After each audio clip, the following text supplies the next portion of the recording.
The fault. We believe that all men are created equal. To the magnificent mosaic that is America. From radio beacon to radio beacon. I have a dream today. Change has come to America. Keep the faith. This is going to be a disaster. Knock, knock. Who's there? It's a figment of your imagination. Randi Rhodes Show. Turn up your mind.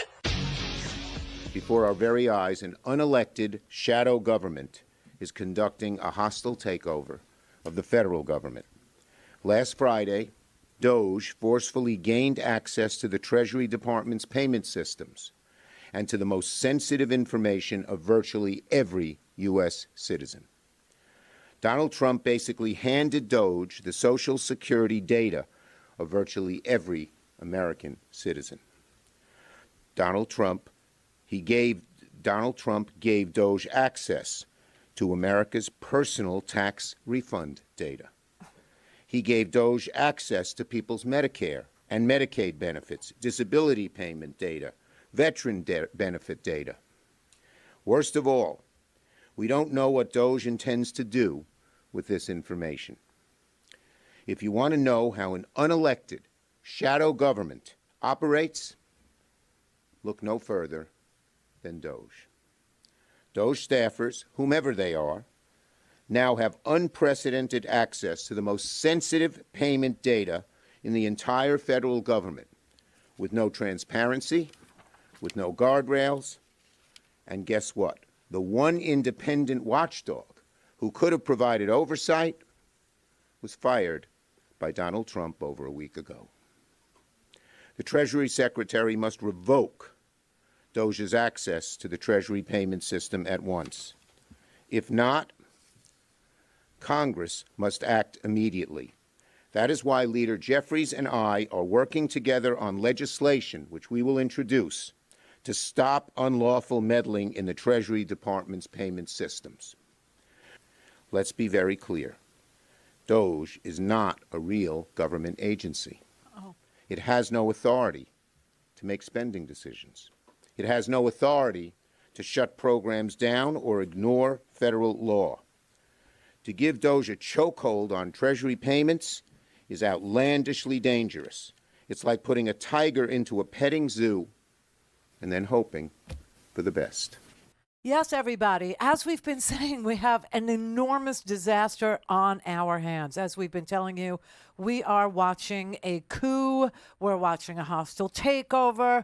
It just depends on, what your value of government is. If you devalue the government's, ability to be efficient and to, send out $6 trillion worth of payments each and every single solitary month and year, if you diminish that is important to you, then of course it won't be a coup. It'll just be a hostile takeover.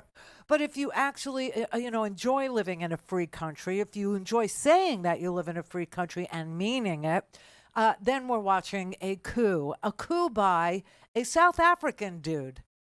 Yes, a coup by a guy who literally wandered into this country, decided it was just fabulous, it was a great country, and set himself up and started to explore his dreams, made some of them come true, and now wants to take all of yours away because I guess he's bored.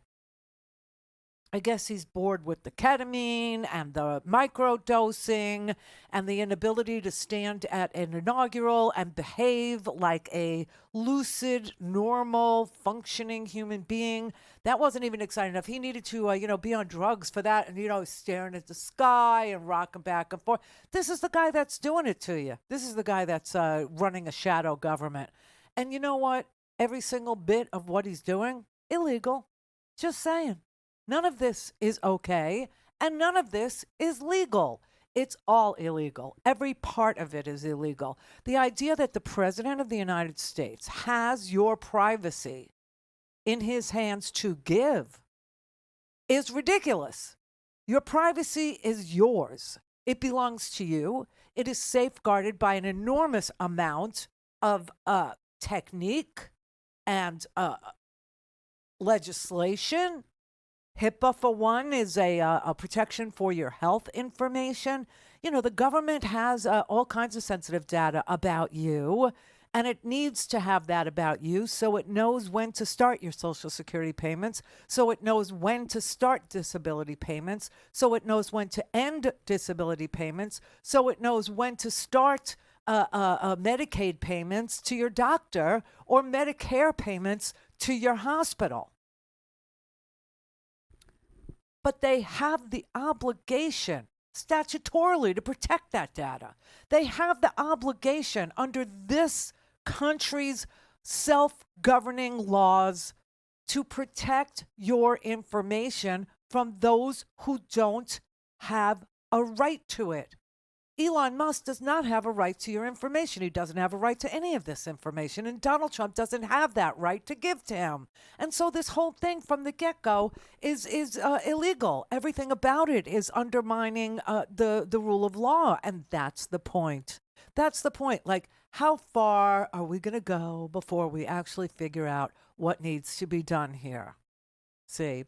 And of course, you know, people who've been watching this from the beginning, since before we voted, people who knew what DOGE and DOGE bags would do, who understood what Project 2025 was and is, and how it would deploy against us, and what it would do to our way of life, and what it would do to self-governance, and what it would do to a free and fair society, which is not perfect, okay? It's got flaws, but it's the best system that, you know, we've ever seen.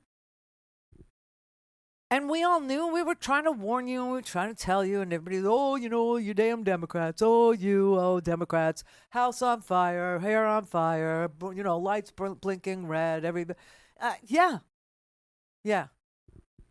Now, I doubt that anybody who's sane and isn't a violent criminal looking for a pardon, I doubt that anybody who isn't violent, who is sane in this country, who may have voted for Donald Trump, is kind of getting to the point where they're sorry. They're sorry for all of this. They didn't think that this was going to happen. They repeatedly told pollsters, they repeatedly told news anchors, they repeatedly told reporters, they repeatedly told me, they repeatedly told any talk show host who takes calls that he wasn't going to do any of this. It was just him trying to sound strong and wrong. He wasn't going to do any of this. He was going to bring down the price of eggs.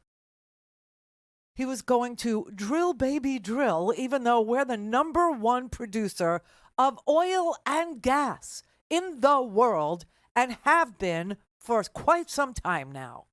Well, not if China has its retaliatory tariffs in place. You know, they want to charge 15% on the imports of U.S. Natural gas, liquid natural gas, and coal. Because who else is going to burn coal but China? No one. So there you go, Kentucky. Enjoy the ride.